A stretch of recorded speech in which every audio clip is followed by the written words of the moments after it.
Rice குழம்பு சாதம் சாப்பிட்டு போர் அடிக்குதா? ரச சாதத்துக்கு இந்த கிளைமேட்டுக்கு என்ன சைட் டிஷ் செய்கிறதுன்னு தெரியலையா? இந்த வீடியோ உங்களுக்காக தான். அடுப்பு மீடியம் ஃப்ளேமில் வச்சுட்டு ஒரு பேனில் கொஞ்சமாக எண்ணெய் சேர்த்துட்டு 100 கிராம் துவரம்பருப்பு சேர்த்து இதை பொன்னிறமாக வதக்கிக்கலாம். இது கூட 2 பல் தேங்காய் பத்தையை பொடியை நறுக்கி வச்சுருக்கேன், அதையும் சேர்த்துக்கலாம். காரத்துக்கு 2 காஞ்ச மிளகாய், வாசனைக்கும் டேஸ்ட்டுக்கும் 2 பல் பூண்டு, கொஞ்சமாக புளி சேர்த்துக்கலாம், கொஞ்சமாக பெருங்காயத்தூள் சேர்த்து இது எல்லாத்தையும் நல்லா வதக்கிட்டு இது நல்லா ஆறுனதும் இது ஒரு மிக்சி ஜாருக்கு மாற்றி இதில் தேவையான அளவுக்கு உப்பு, கொஞ்சமாக தண்ணி சேர்த்து இதை மிக்சி ஜாரில் அரைச்சிக்கலாம். கொஞ்சம் கொரகொரப்பாக அரைச்சிக்கோங்க, ரொம்ப நைஸாக அரைக்கக்கூடாது. இந்த மாதிரி கன்சிஸ்டன்சிக்கு கரெக்டாக அரைச்சி எடுத்துட்டிங்கன்னா சூப்பரான பருப்பு துவையல் ரெடி ஆகிடும்.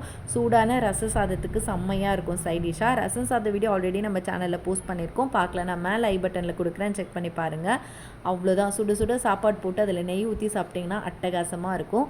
கண்டிப்பாக ட்ரை பண்ணி பார்த்துட்டு எப்படி இருக்குன்னு சொல்லுங்கள். மறக்காமல் இந்த வீடியோவுக்கு லைக் பண்ணுங்கள், நம்ம சேனலை சப்ஸ்கிரைப் பண்ணுங்கள். தேங்க்யூ.